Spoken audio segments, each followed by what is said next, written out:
A very good morning and thank you so much for having taken the time to join the webinar. My name is Jay Reddy. I'm a senior technical evangelist here at ManageEngine. Guys, today's webinar is on a topic that is pretty close to my heart. We're talking about zero trust today. Zero trust, in my point of view, is probably one that is the need of the hour. We are talking about a situation where IT is going a massive overhaul.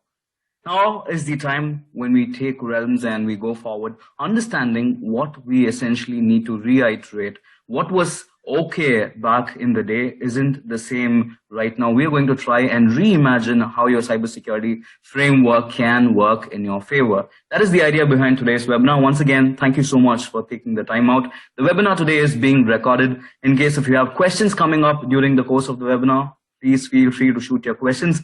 I'll be more than happy to take your questions then and there. Just in case if I miss a question or two, do not worry. We'll have them answered towards the end of the webinar, and that's a promise. So through today's webinar, what I'm going to try and do is to give you insights on what we've been doing for the last 5 months. Right after the pandemic hit and people started working remotely, we got working. We worked with IT teams around the world and helped them implement cybersecurity frameworks. There was a massive shift, or I would say a quantum shift in how IT has been operating all along. And suddenly, in just the last 6 months, things have changed. In my opinion, for the good, I would say, because it's about time that we do this digital transformation that we've always been putting off. A lot of organizations with which I worked personally had made use of this opportunity to go digital, go cloud. That's in a way good, but at the same time, at what cost is the question that I want to answer. Now, we've been able to make a lot of observations working with these organizations. There have been a lot of, if I can say, slip-ups here and there because of the whole fast tracking. I absolutely understand that there's a lot of weight and burden on the IT right now, enabling businesses, keeping the lights on. That's a lot of work, no doubt. And in the process, what we want to ensure is do it, grant your users all the access that they need, but do not compromise security at the cost of better accessibility. So through today's webinar, what I want to do is I want to break down one philosophy that's been out there for quite some time, the zero trust cybersecurity model. We'll see how we'll take reference from the NIST recommendation and CARTA given by Gartner and see how we can implement it. If I were to put it in black and white, zero trust, as the name signifies, it's very straightforward. Do not trust your users. Now, I know that is music to ears for a lot of us who are joining today. That is what we'll break down and unpack through today's session. Let me give you an overview of what's happening right now. Now, as we speak, there's this shift I am talking about. A lot of us, including myself, are working remotely. I've been working remotely for almost about 150 days now. We've got about 8,000 employees operating from 6 different countries logging into our corporate resources. What does that mean? The IT no longer takes care of the security operations of an office or a two, right? It's about 8,000 different home offices that are connecting to your network, which means it's all the more tricky to keep a tab on what's happening. Now, we know our users.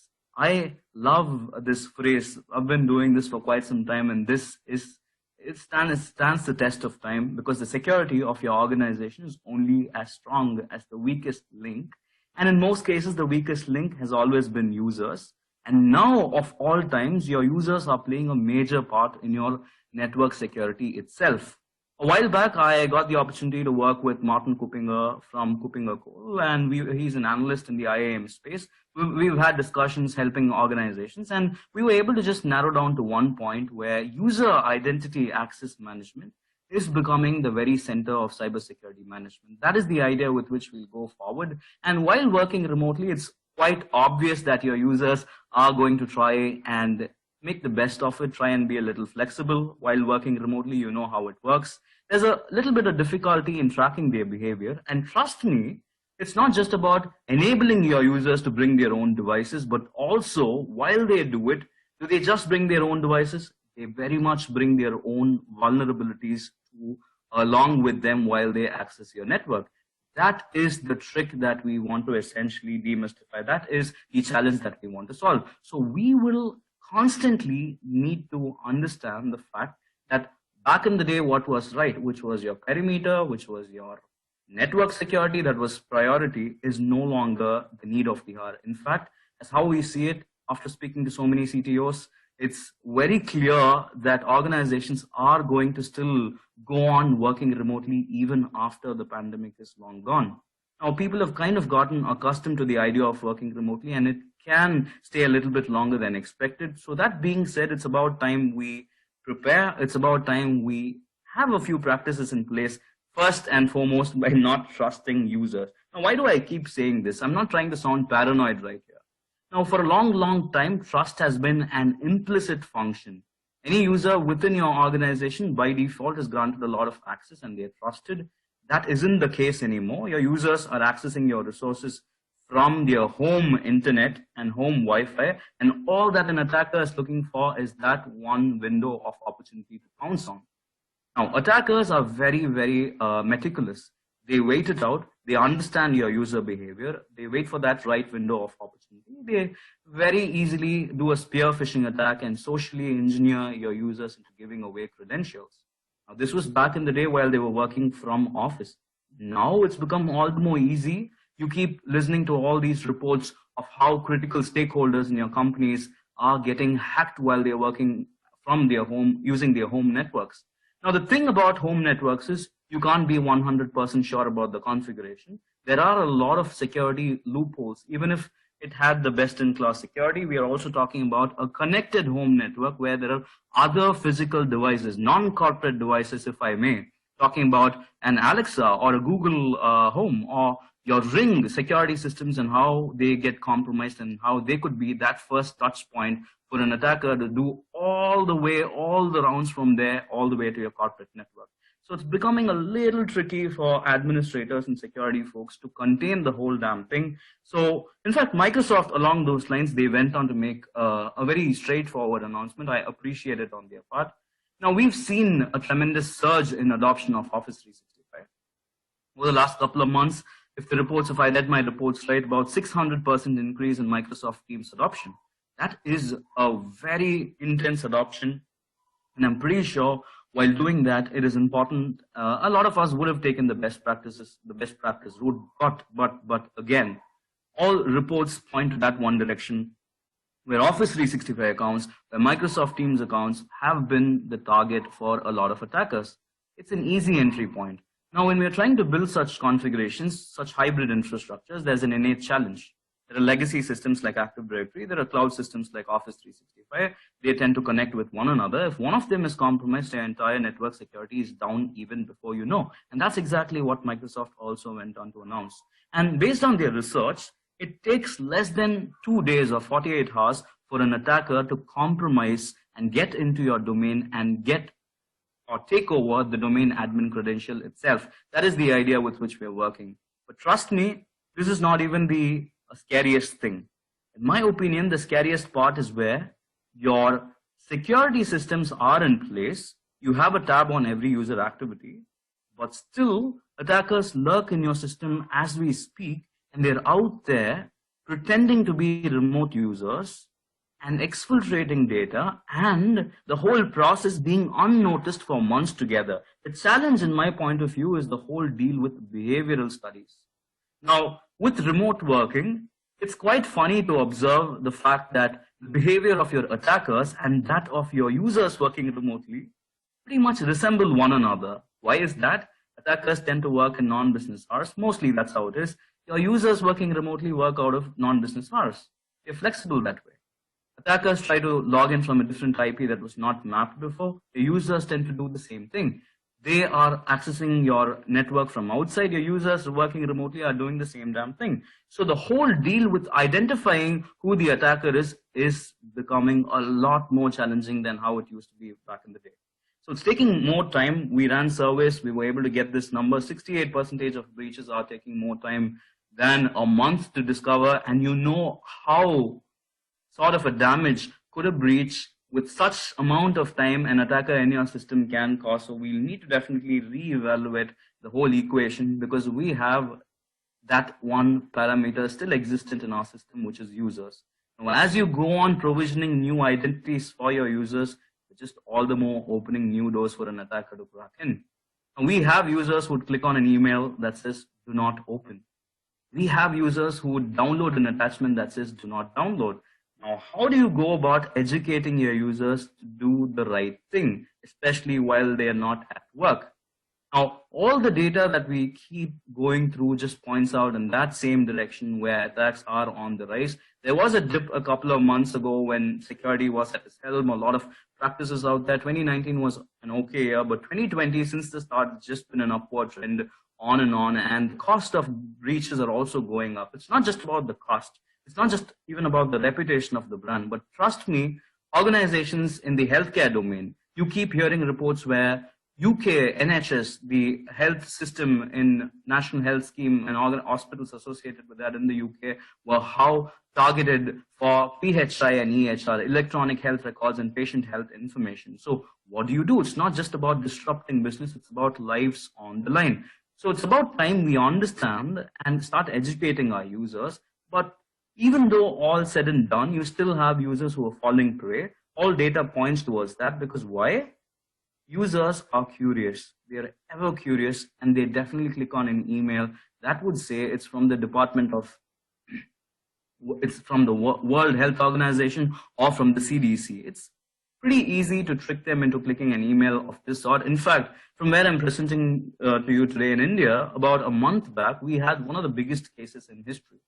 One major financial institution run by the government, they were the victim right here. Users of that specific financial institution received an email right after the president of the country made an announcement saying that there is a relief fund that's going to be given out to victims of COVID. And turns out the attackers took advantage of the situation and sent out malicious emails, pretending to be the government of India. It says, thank you, the government of India. It can't be any straightforward, can it? And then they gave an option to claim a reward. And a lot of people gave away their information like social security number and bank record. And even before they could put a lid on it, a lot of damage was done. So what am I trying to build up right here? All that I want you to understand is things are a lot more complicated than how they used to be before.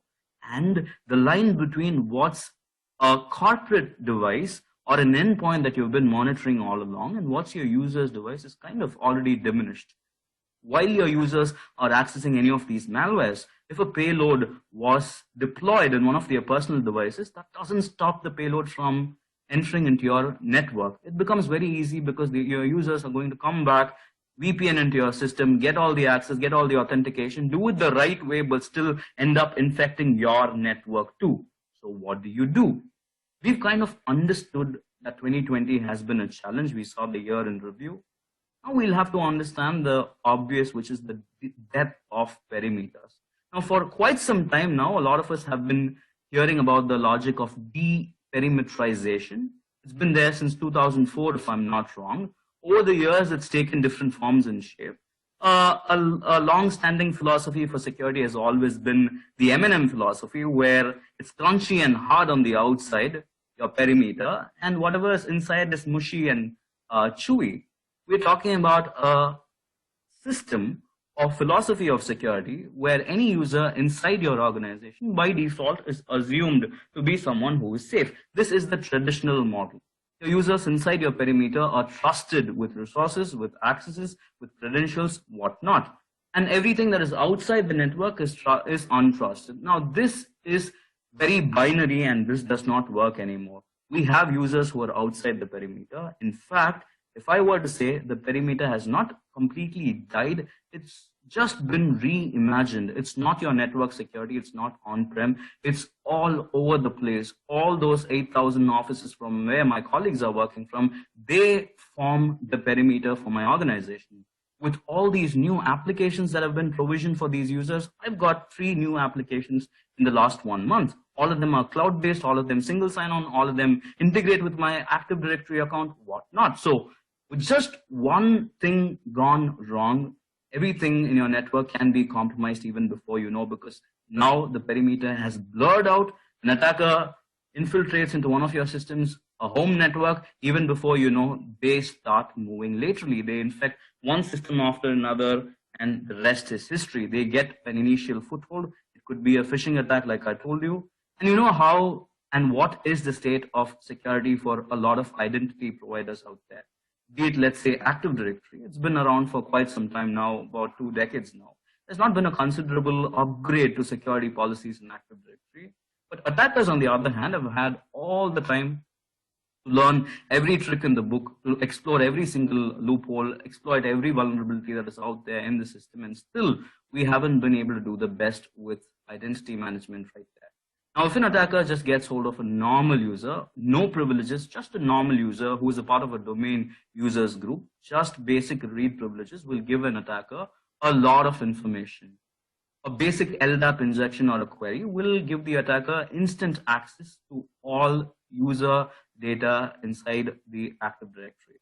And by the time the attacker gets hold of that data, it's going to be easy for them to initiate a password spray attack because they know where the device is, who are the user accounts, get hold of a couple of accounts. We know how password security is.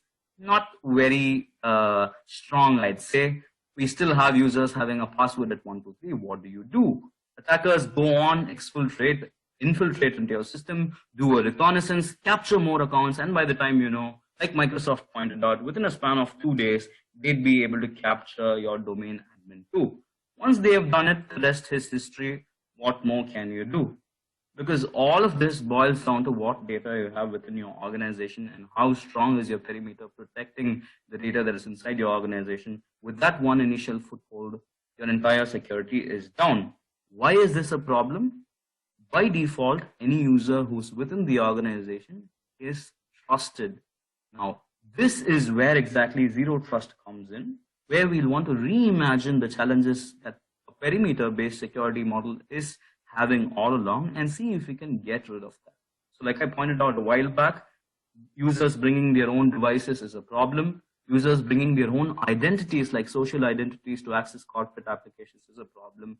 And the whole idea that boundaries inward are trusted and how you get foothold can be quite challenging with the whole rise of applications. Now, I'll also want to make one point right here where how easy it is for an attacker to get in. Because since we're talking about the whole perimeter is dead, let me point out and give you a classic case. Now, based on studies, we've been able to point out that there is a 35% increase in number of internal applications, ones that were built to last within your network perimeter, within your firewall, that are exposed on the web. And these applications were never built for scale. An internal application that was meant to be used by LAN users or local area network users is now exposed over the web. A lot of ports are open. It is easy for an attacker to crack open. That's not even the worst part. It need not be a compromise of an application that is hosted over the internet. Maybe it could be a default admin credential that gets them access. A lot of such vulnerabilities are out there if you scan for such applications that are hosted out there.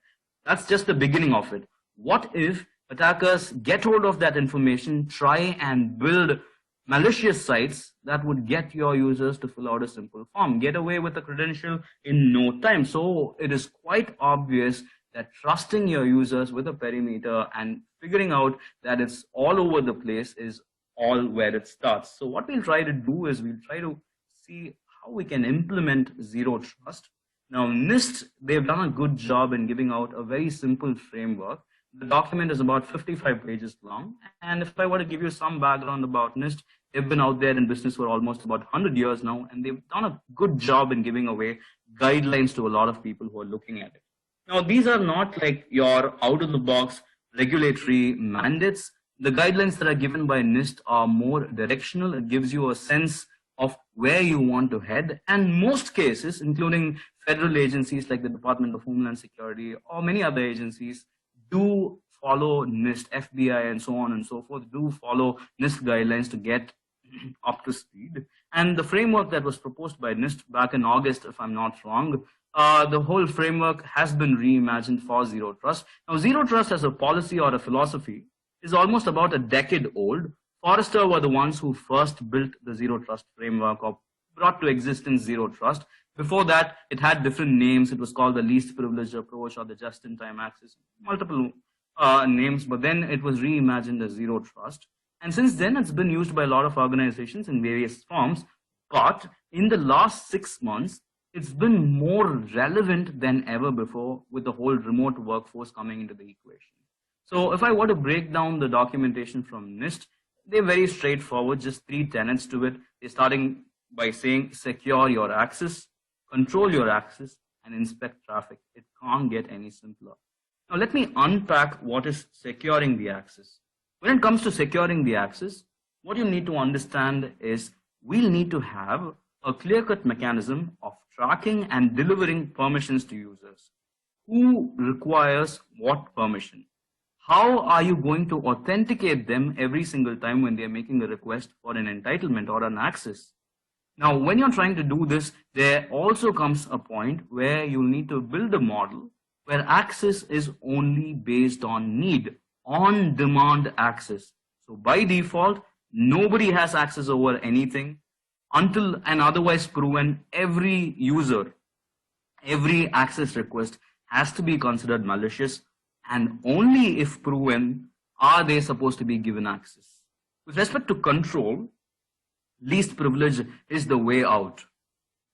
Give them only what's required and have a timeline that is associated with it. I'll unpack this further in the next slide, but having least privilege in place does make a lot of sense. A lot of us have been, the vanguards of least privilege for quite some time now, but Zero Trust has made it a lot more easy because Zero Trust does not rely on macro parametering, but relies on micro perimetering, where every aspect of your network is considered as an individual entity and every access has a layer of security through which someone has to pass through. So adopting least privilege model where you enforce access control on need only basis is how you control the narrative and how you control who gets what access. And inspecting traffic is a classic case. Zero trust or otherwise, inspecting traffic is fundamental to figure out what's the deviation in behavior. Especially with remote working, traffic inspection is all the more priority. You'll need to know and be able to analyze and drive context out of traffic data or access data, any sorts of requests that are flowing in and out. So if I were to just give you an overview, securing access that's already available, determining who's got what access, how long do they have access, controlling access and figuring out how you go on enabling them to get into your system and what sort of authentications do they go through, and inspecting traffic is where you understand and analyze their behavior or their interaction with your system. So that's how you go about implementing the NIST recommendation. For the tenets, it's again 6-step, very straightforward and solid. For a long time, we've assumed that all data within your perimeter is equally important. Now, that's not a very smart observation or an consideration to make. Why? In most cases, right after an attack, be it a ransomware or any sort of security attack, the challenge is to get back on foot ASAP. That's the critical aspect of any attack, and how do you recover from an attack.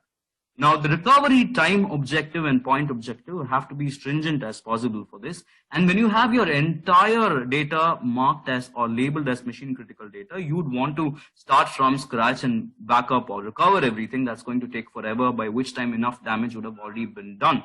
So ASAP response, ASAP response is what we want, and it starts by understanding and computing what are the resources inside your network. It could be data, it could be devices, it could be hardware. Everything has to be accounted for, and that is where an assessment, a full-blown assessment, comes into the picture. Now, while you're assessing, I have a point for you. Now, for a long time, we've been caught up in the whole deal of assessment and doing it qualitatively. Maybe from a risk standpoint, you say high risk, low risk, medium risk, that's okay. But what would make more sense and would definitely guarantee a management buy-in is a quantitative way of dealing with data. The moment you associate a dollar value with the data that lies within your organization, that's when you make the difference.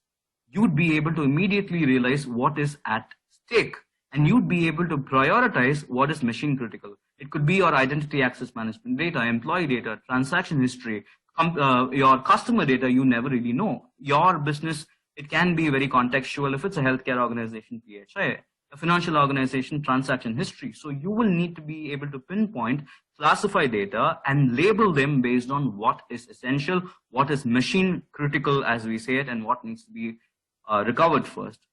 Now this will serve as precedent to what I'll be explaining later in today's presentation, called the protect surface area, what requires protection. Rather than trying to protect the entire landscape, which at this given point in time seems to be ever expanding, it's more sensible to protect what is actually required. That's the first tenet of zero trust. Going a little further, the whole boundary, as I've explained, has become immaterial. So regardless of where your network location is, be it inside or be it outside, every transaction, every request has to be handled the exact same way. The same level of security enforcement has to be in place, and no default assumptions have to be made or ought to be made with respect to granting access to anybody. Now, when it comes to enterprise resources, it has to be on a per session basis. Again, circling back to the point of on-demand access, only when it's absolutely required, only when someone needs access, should they be given access, and associating a timeline, and hence the whole clock right here, associating a timeline with how long should the access be given. So what I'm trying to say is every entitlement or access that is given comes with an expiry date right when you grant them access. Now, this might sound a little daunting for a lot of us from a management standpoint, but trust me, there are a lot of tools out there that do a wonderful job granting and revoking access right on time, because this serves to be one of the most critical reasons why insider threats happen. If it's a rogue employee who's left the organization, they absolutely know what are the admin accounts, or what are the privileged accounts, or what are the inactive or dormant accounts that are lying in your organization that are already pre-authenticated and have all the privileges. In fact, these inactive accounts can come or can be reasons of a lot of attacks. So trying to figure that out and having an expiry date makes this problem go away instantaneously, because nobody has access forever. Everybody has to go through an access review, request for access once it's expired, and then go about doing it. That way you immediately prevent someone trying to take advantage of some compromising insider information or some details and privileges. So that's the next tenet right here. And access to resources has to be determined dynamically. For a long time, it's just been static role-based, but it's about time that we reimagine this as well. Zero Trust asks you to do that. And how is this possible? If only are you able to analyze context to every request that comes your way, that's when you will have dynamic policies working in your favor. So dynamic policies can be role-based, no doubt, but they also have to be based on biometrics. If the user proves to be whoever they claim to be, that's only when they get access. And if there are any deviations in behavior, you stop them then and there. Now I'll break that in a bit for you, and then we'll proceed a little further to the next tenet, where we try to monitor every device that is associated. Goes without saying, you'll need the bird's eye view for every aspect of your network: workstations, network devices, servers, applications, entities. Every aspect of it has to be monitored, crunched together, and given or presented to you in a format that you can immediately crunch. You don't want to be going through tons and tons of log to find out that needle in a haystack. It's not even about an actual attack scenario. What if you're attacked and you want to do a root cause analysis? How do you go about skimming through tons and tons of logs? That isn't the best way out. So you'll have to have a provision. Zero Trust asks you to do that, to be able to monitor every asset that is linked to your network, both on-prem, both cloud, and your users who are bringing their own devices. So the moment they tie in their resource with your network, you are responsible for endpoint protection there as well. So take that into consideration. And the last bit of it is probably a classic, which is user authentication with extra layers of security. Now, through and through, our way of authenticating users has been through passwords. We understand where passwords fall short. Multiple instances where attackers can get away with a dictionary attack. Attackers can easily get away with a password spray attack or credential injection. You know, all sorts of attacks, and why business email compromise happen all the time. So this is the reason. What if you can stop that? What if that shouldn't be a problem anymore, even if credentials are compromised? Assuming that an administrator credential got compromised, all right? The attacker tries to go in, wants to have a field day, exfiltrate data, but turns out the attacker isn't able to proceed any further because there's a wall.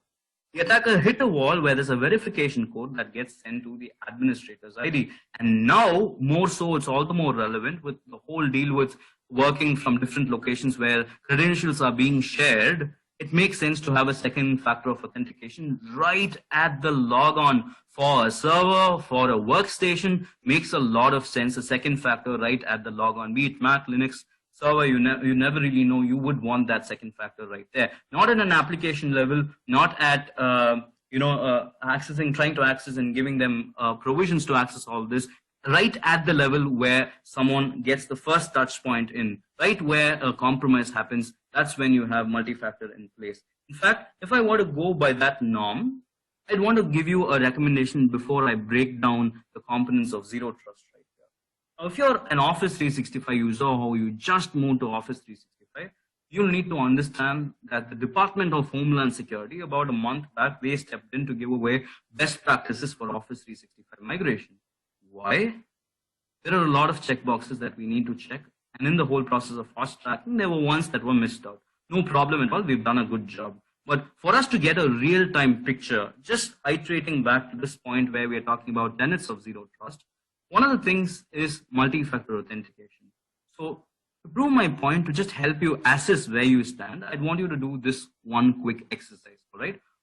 If you can open your browser and search for Secure Score Dashboard. Now, the Secure Score Dashboard comes with your Office 365 or M365 subscription.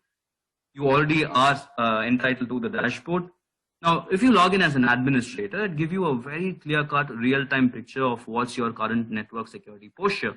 What is your infrastructure? Gives you context-based recommendations, understands your infrastructure, and gives you a base score from 500 to 700. That's the usual base score range. And if you have scored anything less than 200, no worries, you've just got into Office 365. Today's webinar can potentially help you scale up another 200.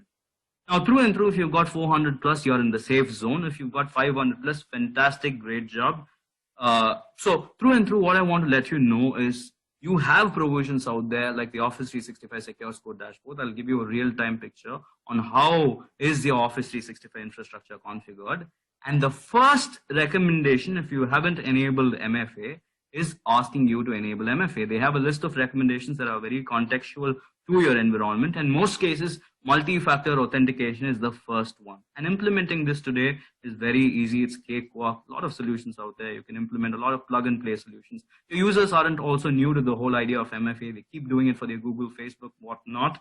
So do implement MFA. Saves a lot of trouble. The first tenet, do not trust anybody. Even if passwords are compromised, you'd be able to still get your way through because you've got challenges for your users or the hackers waiting when they try to access your network with MFA. Get 50 additional points on your secure score by implementing MFA. That's another recommendation for you today. Now, circling back to zero trust once again, it's all about understanding what aspects of your existing cybersecurity framework do you intend to integrate with the whole zero trust. Now, zero trust for a long time has been a philosophy. So how do you realize that into an architecture is what I'm trying to point out right here. It has certain fundamental logic where you do not trust anybody, where someone, we call them the source, and if they want to access the resource, how do they do it? They do it through a policy engine that will determine who gets what access, an administrator that enables a user to be able to access or not access, and an enforcement point where the actual access is provided or revoked. That's the idea. That's the control plane, as we call it, where all work gets done. But as inputs, since you already have an IAM system in place, since you already have a SIEM solution in place, since you want to be compliant to regulations, since you have threat intelligence in place, there are multiple facets to your security that are already existent. All that we want to do is all that has been operating in silos. We want to integrate all of that so that it's all structured around zero security or zero trust security. And when you do it, you'll have to understand that data access governance will play the central role. And when you go about doing it, the first part of it is data access policy.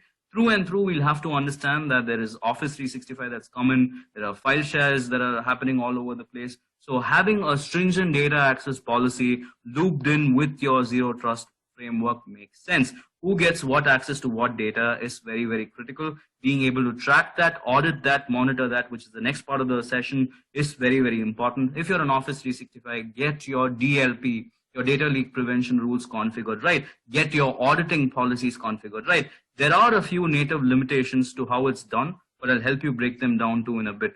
So data access policies needs to be configured. PKI, where certifications happen, where access tokens are generated, where trust relationships are established, that needs to sync in with your policy enforcement engine too.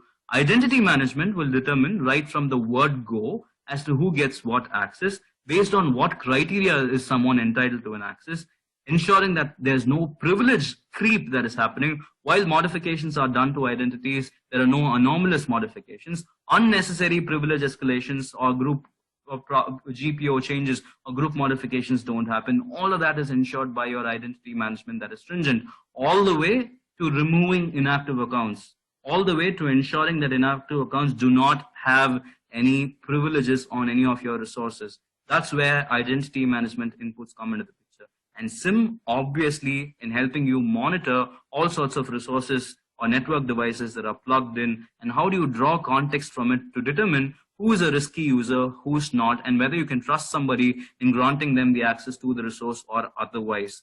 That's the idea with SIEM. Now, threat intelligence, again, is from a response standpoint, being able to work ahead of the attacker is the trick right here. So what's already out there, an exposed attack, an exposed credential, a compromised system, policies or softwares or bugs and patches that need to be implemented, all of that will form threat intelligence, where you will use that data to determine whether someone gets an access. Say, for example, they are accessing from a legacy system that needs patching. Threat intelligence will notify your policy engine saying that no, stop access to user J because he's on an outdated system that needs patching. J could have been potentially infected, leading to a breach in my organization and infection for the rest of the organization. That's where threat intelligence comes in. And industry compliance is more of a bilateral benefit right here.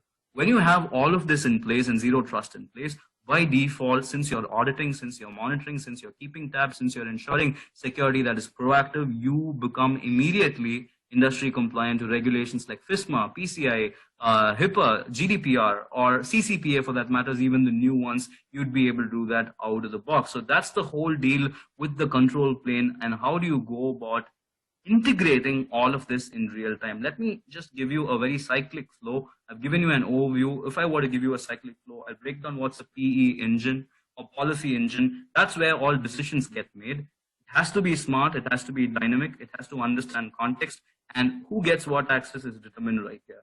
Administration is where you go about actually doing the process of granting access, and if need be, shut down a user from being able to communicate. The subject to the resource, like I pointed out, will not happen the moment the policy administrator decides otherwise. An enforcement point is where the actual surface lies, where the access is given, where the access is revoked, and how do you eventually monitor this surface or the enforcement point, which in most cases is an endpoint, is a server, is a device. So how do you monitor access to that is the question that you need to answer. So if I were to take a cyclic approach, you start with continuous diagnostics. You go through all the way to your systems, understand every aspect of it, see what devices need to be patched, run diagnostic. If there are vulnerabilities that are pre-found, have them fixed, and all in the prospect of fixing any vulnerabilities. Because end of the day, zero trust helps you answer two major problems. One is the user problem where there are trust issues. And then the next one is where you try to understand what are the existing vulnerabilities and how do you solve them. And continuous diagnostics mitigation will help you patch those existing vulnerabilities. And industry compliance, again, is an offshoot benefit. Threat intelligence feed will give you all the input data saying, now, brother, this IP address is wrong. This seems to be blacklisted. There's an access from an unknown device at an unknown time from a different geographical location, so don't grant access. My network and system activity logs are going to prove that point, because that gets correlated in determining what's my data access policy. It tells me, no, I'm not going to grant access because this isn't the previous behavior based on my network logs. And my public keys are also going to help me prove the same thing. And my IDM helps me facilitate this process, granting and revoking access with time and least privilege in place. And my SIEM will help me monitor all my threat surface and figure out what needs fixing. These are the components of how do you go about implementing the architecture. There are multiple facets to it. There could be multiple teams involved in this process, but it's possible to bring all of them together on board. When you get this model out in place, that's the idea. So the next aspect of it right after components is where you try to monitor And we've kind of gotten hold of how to go about doing it. Now, what's important, what needs to be monitored is the question. Every aspect of your network, simple answer, but how do you do it? The when of it, where of it, how of it, what of it, why of it. That's what you need to monitor. And if it's factors that you're considering, you have the list. It goes on. It's an endless list. In fact, if I were to add one or two, I'd add user devices to this, user data, their social identities to when they're bringing their own identities. So if you can monitor user devices, personal devices that are pairing into your system, just from a security standpoint, if you can do that, contain access, you'd be better off. That is the idea. So in the process, while understanding all this and monitoring all of this, there are a lot of telltale signs for a breach. When you're trying to monitor anomalous behavior, there are giveaway signs, malicious behavior from a velocity standpoint, from a volume standpoint, from an access standpoint, you'd get insights into that. Being able to correlate all of these activities and log information is definitely a superpower, because you don't want to be stranded with tons and tons of logs. You want to have context to every information that you have. Knowing who, what, when, and where is not just enough. You need the historical data that actually helps you correlate these activities and call out a threat for what it is. All right. If you were to talk about a brute force attack, I'd use correlation in my advantage. A brute force attack is repetitive logon failures happening in a short span of time, followed by one successful logon, and the user who's logged in goes on to access multiple devices, expands foothold, laterally moves like we just saw, and initiates an installation of a program, and then there's a data transfer back and forth. This is how a brute force attack starts and ends. They get in recon, exfiltrate data. That's how it happens. But if you're able to correlate the unusual activity, I'll break that down for you in a bit. If you're able to correlate all of that, you'd be able to stop an attacker while they are in action. That is the idea right here. Because don't trust anybody, and any activity that seems malicious requires all the more attention, and you stop it then and there. That's how you go about. And yes, as a side benefit, if someone's interested, turns out, surprisingly, a lot of organizations and management is turning towards the IT to track user productivity while working remotely. You can get that done with all the log data that you have. Much more sophisticated than your native HRMS tools. It's a lot more sophisticated because you have actual activity data where when they have logged in, when they have logged out, when they've shut down, when they've started up, when did their screensaver initiate, to that nature where you can know when they were idle, when they were actually working, helping your management to on and off. That's just a side benefit, but monitoring gives you a lot more. We're just scratching the surface right now. I'm just pointing you to the direction where I want you to go. Now, is this enough? Just hardcore, straight, full-on monitoring, is that enough? The answer is no, because you can monitor, get all that insights, try make conclusions, but if we are not able to analyze that to our advantage and draw conclusions, not really a great deal of help with monitoring. That's where user behavior analytics comes into the picture. A while back, we were talking about understanding context, deriving insights on access pattern and history. Now, machine learning is going to be the fundamental logic behind user behavior analytics to profile every single user, every single engagement that the user has with your environment.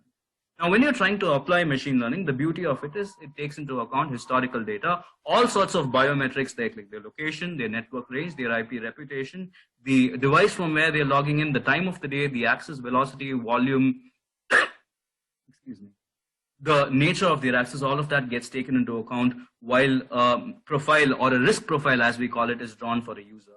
Now, when that is drawn, that will give you a clear-cut indication of what is normal behavior for user. The user J logs in from 9 to 7, all right, 9 a.m. in the morning to 7 p.m. in the evening. That's how he works. And all of a sudden, there's a deviation in access. You get pointed out. Unusual count, where there's volume of activity that is unusual. You get noted down. And there's a first-time access to a resource. That's an immediate red flag. Giving you the actual example, if I were to break an attack down, this is how it looked like. Unusual activity happening from a user's account at a time of a day when the user account never really was accessed, like ever. It's a first time access happening at early in the morning when the usual working hours for the user is 10 a.m. to 5 p.m. And then here, as you see, there's this deviation that goes on further to make more trouble, where from that same IP address, there are access requests that are done to multiple other devices. And in the process, the attacker is leaving behind breadcrumbs. This is quite obvious that it's an attacker because there are first-time accesses to hosts by a user who's never really accessed. And this IP address is definitely off the blue. Unless an attacker very smartly bounces off his or her IP address across different servers around the world, it is going to be pretty easy to track such a one-dimensional attack when they're trying to laterally move. This is what they do. First, initially, they get foothold. They try to use the same one to get in and exfiltrate data. That's the idea. So you'd be able to call a lateral movement out in the process as it's happening. And obviously, what would they want to do? Install a malware, install a package or a payload, and you'd be able to stop that because the user never really had the privileges or was in the or had a behavior of installing applications, and you'd be able to stop a process or a first-time activity even before it gets initiated. Right when a request or a ping goes through your network for such an installation, you'd be able to pinpoint that and stop the process even before it takes place. And through, what do attackers aim for? They want the keys to your kingdom, and the easiest route is the privilege accounts. The moment they get into your account or compromise the credential, all they're looking for is privilege accounts so that they can go on causing more damage, so that they can expand their foothold. One of my favorite tools is what's called the infection monkey. If you have the time and if you have a test environment, try infection monkey. It does magic. It be able to easily laterally move, show you how trust relationships are established. It gives you a very clear idea as how tools are built to scale. They're just plug and play tools. You don't even need to configure anything. They just plug and play tools, and how easy it is for an attacker today to get into an Active Directory organization and cause damage. So tracking privilege abuse happens right here with a calling out of unusual volume of activity that is happening on an account. A first-time behavior, a first-time access, you get that immediately sorted. So through, you are in the safe zone because you have user behavior that is analyzed with context in mind. It isn't threshold-based where you have blanket values giving you false positives about an attack that never really happened, but understanding patterns, saying that Jay is quite forgetful. On an average, he locks himself out these many number of times, so he is not an attacker in the process. So you'd be able to make such decisions quickly, because the whole deal right here is to be able to respond or be the first responders to a security situation. And when you're not around, your system has to have a threat response system that makes this decision on its own and contains the attack or a privilege abuse under process. So while you're doing it, while you're monitoring, while you're using user behavior in your favor, it also goes without saying, a simple thing that you can do right after the webinar today is start by auditing activities that are critical. I've got a list of 25 different categories of event IDs. I've just listed 5 right here that are important. Towards the end of the webinar, I'll give you my email address, and I want you to write to me and be able to share the entire list. Starting off, logon activity, like I told you, gives a great deal of information, essentially while your users are working remotely. When there are deviations, you'd be able to call out immediately. You should, at any given point in time, have a complete bird's eye view on every user accessing your resources remotely over a VPN, over any sort of framework. You should be able to call that out, and tracking successful and failed logons gives you a lot more information that you can imagine. So these are the event IDs if you're an AD organization.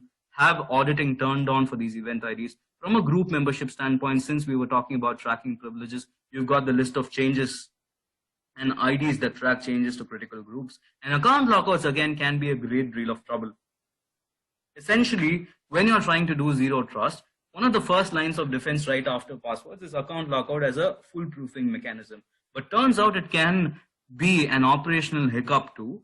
There are 2 directions to it. One where it's a security attack and account lockout operates as a foolproofing mechanism to stop them. Another is an operational glitch. Many a times, if it's a poor network drive mapping, a stale credential, not just a forgetful user, other reasons too, an OWA issue or a sync issue, you get constant requests for account lockouts. You don't want to be overwhelmed. So from that standpoint, clearing out account lockouts, analyzing them also helps a great deal from a security standpoint too. Offloading work, targeting account lockouts and using them as only a security measure. An object and file access, it extends to both cloud and on-prem. While your data is stored all over the place, if you do not have a cloud access security broker, do look out for one. If not, at least use the policies that come along with these tools. Office 365 has an extensive tracking mechanism for OneDrive data that's being modified. And in fact, if you have a CAS, you are in luck, because if someone's trying to copy data from an on-cloud system to on-prem or their local instance, you'd be able to stop that in action. So look for these audit events and have them tracked. And yes, log clearance. Attackers love doing this. They want to clear their track or remove all the breadcrumbs that they've left behind. And in that process, they still leave just one souvenir, which is the event log clearance. That is when they clear the event log. So that gets tracked to telltale sign of an attack. The moment you have, it's instantaneously proved that you need to get into your system, immediately start understanding what's gone wrong. So these are certain telltale auditing signatures that are out there. I just want to put it out there to get you started. So in the whole deal of zero trust, it is a very proactive approach where you start by not trusting anybody. And it is important that you have a hold on who are your current users, who you need to trust, who you need to monitor, and auditing data can help you do that. And in terms of a reconnaissance to, in terms of a risk assessment or a root cause analysis to, all this helps. Got a list of 25 IDs. I'll share that towards the end. So far, we've kind of covered quite some ground now. We understood what's the landscape. We went on to talk about how perimeter is irrelevant or how it's taken a different shape. The NIST framework with those 3 action items and how do you go about implementing it. The next one is how do you go about building a security model. We've spoken enough. Let's get into action. Last 10 minutes, I want to help you build one. So far, what we've done is we've seen what is zero trust, right? So what of zero trust also is something that we've addressed.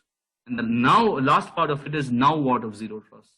So what's zero trust, so what of zero trust, and now what of zero trust is all that we wanted to cover. And that part is right here where you try to build a model for zero trust. You start with a simple understanding the protect surface area. So at the very beginning of the presentation today, I was talking about how to classify and label data quantitatively with a dollar value, figuring out what needs protection. So protect surface begins right there. Rather than trying to protect your entire organization, every aspect of it, because the threat surface is endless while working remotely, be pinpointed in your approach, have micro segmentations done, segregations of duty done, right? And you would be able to monitor and protect applications, accesses, resources, critical data that way a lot more safer and better and swifter. That is the point that I want to make. So this is the first aspect of the model for implementing zero trust. The next one is transaction flows. So as users go about accessing your resources,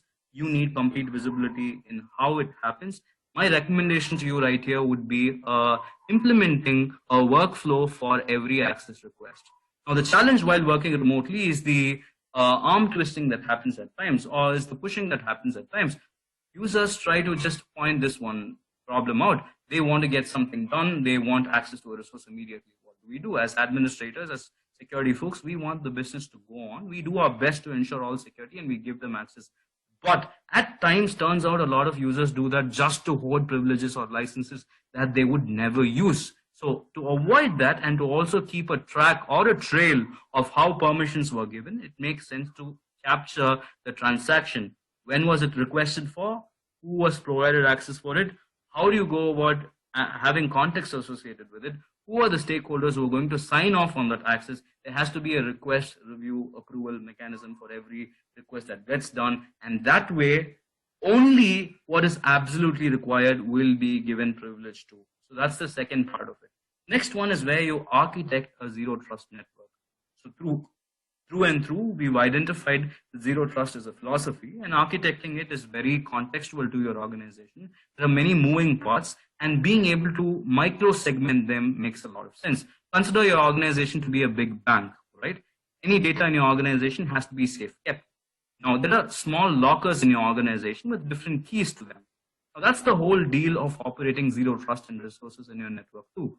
They have to be segmented. They have to be put under different security boxes, and they have to be different keys. And you cannot give or grant a master key access for all your users. Just one key cannot give them access to all of the resources. Rather, every box has a unique key. And since you are ensuring that one access or trust one time means trust not always, since you're doing it, you would be able to be in the safe zone. You would be able to achieve a better architecture right here. And here, one-time trust does not mean all-time trust. Therefore, all your resources are secure and intact. Even if one thing goes wrong, the damage can be contained right away, and that's the beauty of zero trust. The whole deal with vulnerabilities is immediately solved. The whole deal with island hopping and lateral movement is immediately solved with the third step, and that's how you architect zero trust. The fourth part of it is where you implement policies. When it comes to policies, again, the whole list of W's. What are the policies? What are the resources? What sort of activities are happening? Where is the request coming in from? How are they accessing it? That needs to be defined very clearly. And the last bit of architecturing it or implementing it is putting in place a stringent monitoring mechanism and an alerting mechanism, and tying that along with a threat response mechanism too. So zero trust is all about focusing both internal and external traffics and logs alike, being able to inspect all of this data so that it points you in the right direction. Like the context that I was talking about a while back with UEBA is what we need for zero trust, right? Along those lines, what I'd want you to understand is it becomes a little tedious doing it the native way. You have tools, you have logs, but when you try to monitor them through that, it becomes a little tedious. So having a dashboard makes a lot of sense. Out-of-the-box report that points you to deviations, changes in behavior, anything that is out of the blue, anything that is fishy, you get notified immediately. Alerts, threat responses, all done from a single dashboard. And giving you a bird's eye view is probably how you go about implementing it, because the focus right here is to implement, and monitoring is one aspect of it. And if I were to just reiterate all the points, you start with protection, identify what's the surface, you map all transactions, you build or custom build a zero trust framework, you create policies that are stringent, and then you monitor all of this to see how these activities are going on. So through today's session, we've covered quite some ground in understanding where it all started, what's the history of it, why did the perimeter die, and how did it become irrelevant. We went on to talk a little bit about implementing zero trust from a NIST standpoint, their guidelines.